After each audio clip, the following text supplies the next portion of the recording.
granddaughter, Patience Lynn, and I'll let Tara share with you her story. Tara? My daughter, Ashleigh Lindsey, today is her birthday. She would have been 21 years old. This is my first birthday without her. We had a special tradition.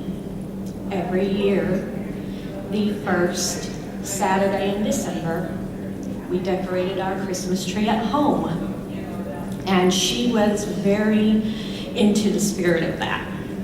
And at our home, it's, the girls would say it's a Christmas explosion. You know, there's decorations everywhere, inside and out. This year, I was having a very rough time. Since her death, I've become a major activist in this cause. And I thought, how will I get through this first birthday without her? And even the decorating of our home without her. And I'm sure many victims' families feel the same way. And then I got a phone call, asked to come here and speak to y'all today. And I felt like it was an answer to my prayer, that Ashleigh was going to be here decorating a lovely tree with me, and I got to tell her story. So that's what I'm here to do today. Since it is her birthday, in honor of her, Ashleigh used to love to hear the story of her birth. And since that's what it's about, is her life, that's the story I'll tell. It was the Saturday before, just after Thanksgiving. I had been in labor for 2 days, but wasn't going anywhere. The doctor said, go home. I went home, and all my family went away for the holidays, as far as they could go. and I'm big and pregnant and thought, she's never gonna come. And I started getting ache in my back. And I said, I need a nap. So my husband said, take a nap. He was taking care of the oldest daughter, who was almost 3. And all of a sudden the phone rang, and when it rang, I jumped up. It startled me. And my aunt was calling from Atlanta. Has she had that baby yet? My water broke right then. And it started to freezing rain outside. In true fashion of my daughter, she never did anything the easy way. We had to go an hour in the freezing rain. The doctor nearly didn't make it because I was only in labor for 4 hours. He barely got there with 5 minutes to spare. And when she finally arrived, you know, the doctor's trying to make her yell out, take a breath. And he's like shaking her, patting her on the back. And finally he gives her a good smack, and she let out this one scream, and that was it. And he handed her to me, and this is what I'd tell her. The first thing that entered my mind was, this was the most beautiful face I ever saw.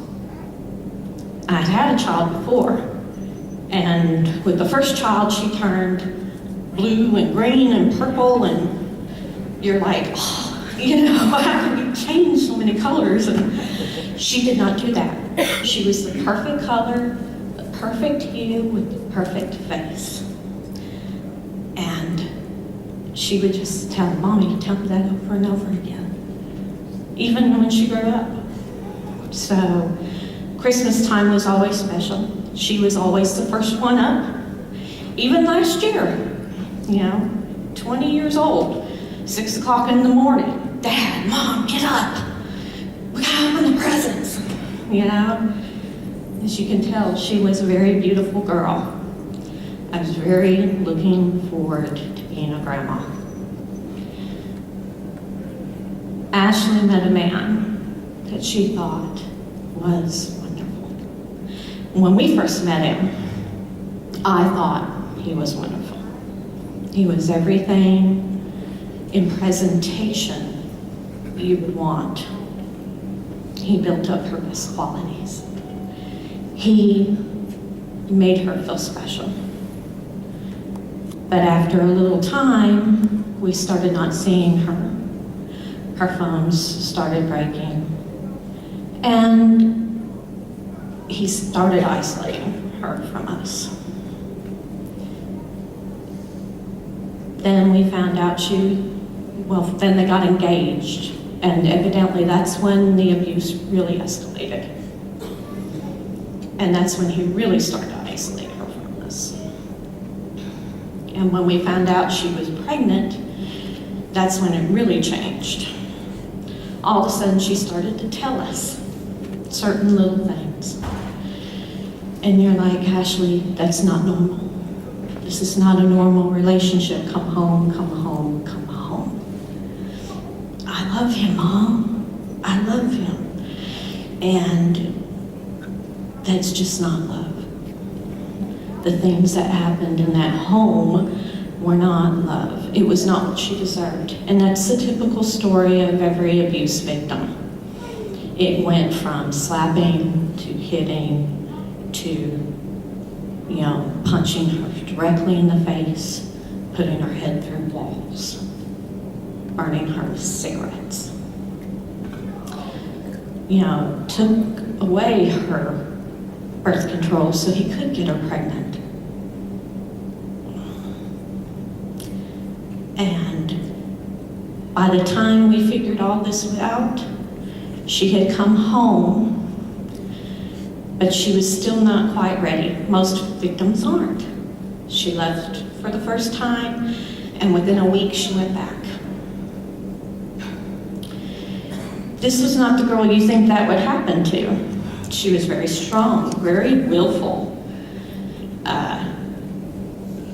She had a friend who had a stalker once, and this was the child who found out her friend's stalker was in the stadium with them and marched right up to his face and said, "You will not follow my friend again, because if you do, you'll deal with me." And he backed off. And so you wouldn't think this would be the girl who would fall for a man who would allow her to go through what, she went through. So, if it can happen to Ashleigh, it can happen to anybody. And there was nothing special in that. She finally left him again. When she did, she went into hiding. She didn't even call us. We thought he had killed her that time, then, because he was constantly calling us saying he can't find her. And she wasn't contacting us. So we finally had to put out a missing person report to find our daughter. That's how deep she went into hiding. When we did finally find her, she said, "Well, I wrote a note to him telling him I was leaving. He didn't tell us that." We had no clue. So she said, "Mom, I figured from the note you would know. I just left him and I'd turn up in a few days. I just didn't want him to find me back at home again. He said if I went home, he would kill you, he would kill my sister. I can't risk that." And I believe him. I thought she was crazy. Mom can protect anybody. Dad can protect anybody. We will protect you. You are our child. When I saw her, though, it was a little bit different story. Almost a week had passed, and she still had bruises on her. I said, "What happened?" She wouldn't tell me in detail. She just said, "He hit me in the face." She still had a black eye. "And he threw me down and he kicked me in the stomach and tried to make me lose the baby." She still had a bruise on her side. She had bruises on her arms, fingerprints, and on her wrist. It's okay, you don't have to tell me everything. So she started into a hiding where she went from friend to friend. She stayed in the county because that's what the police recommended. If you have someone in that situation, I would not recommend it. It made him easier to find. It made it easier for him to find her. The police were hoping it would be easier to find him. But it put her too much at risk. We had finally convinced her because he continued to stalk her. She switched addresses 3 different times. We changed her phone number 3 different times. We put protective orders on her. She did everything. Went to counseling. There was no shelter in that county, and they were still asking her to stay in that county. We finally had enough. And the DA advocate and her crisis center advocate and I got with her and made a plan. She was going to escape into a shelter back into Texas where we live. She was living in Kingston. She said, give me a couple days, let me finish out my work week, and I will go. That was going to be Saturday the 14th. She died on Friday the 13th. He had found her, and a friend helped him. The 2 of them broke into the house, one in the front door, one in the back door, and then he shot her and shot himself. He died instantly. Ashleigh did not. Ashleigh was flighted to a hospital in Plano. We waited several hours. They said she was brain dead and she was never going to recover. But the baby was still alive, so we were waiting for an expert to see if they could keep her on life support long enough for the baby. That didn't work. After I watched through sonograms the death of my granddaughter, I turned to my daughter and I held her hand and I told her that her baby was gone. And if she was holding on for her baby, she didn't have to hold on any longer. Those are words no mother should ever say. I told her I would be all right and it was okay to go if it was too hard and too painful. And she left within 15 seconds. We allowed her to finish the code blue, didn't resuscitate her. And I left her to be with her baby.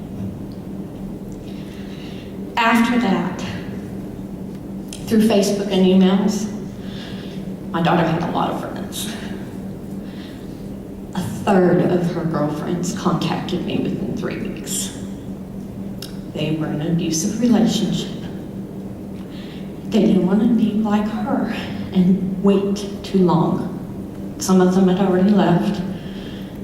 Some of them needed help leaving. And that is how I began to be an activist. Because I knew my daughter from heaven was saying, Mom, save my friends. And then from there, it's been one person after another that the Lord has put in my path that has needed help. 1 woman in 3. That is the statistic. The majority of them from the ages of 16 to 24. Terrible statistics for our daughters. No mother, no daughter, no woman, no man even should ever have to have their hands put on them. Now it's holiday season. And I think of her birth and I think of her death. And I think of what the Lord would have me to do. And I think that in telling her story and how the Lord has brought me to this place and this time on her birthday, that it is a statement to the life of Christ Jesus. His birth gives me the opportunity to be with my daughter eternally and that grandbaby, and no one will ever take them from me again. And until then, my job is to be sure that no woman suffers the way my daughter did. So when I meet my Maker in heaven, I say, I did everything I can, and when I see my daughter, she can look at me and say, Mom, I'm proud of you. Yeah. And that's my goal. So I would like to encourage everyone the holiday season. Domestic violence escalates during the holidays. So bringing forth awareness is more vital now, even though it's supposed to be a season of peace, than ever. So people need to be aware, so when the person in the parking lot is having a fight with their boyfriend and you don't think anything of it, it can quickly escalate into something you don't know later on, even at home. You know, the neighbors next door yelling and screaming. You don't know. They just had an incident on the news last night, in Kansas City, that a baseball player killed his girlfriend and killed himself. I mean, it's better to get involved and have somebody mad at you than to not be involved at all. So I would like to encourage everyone to be involved, even if it's just telling, Ashleigh's story and passing it on.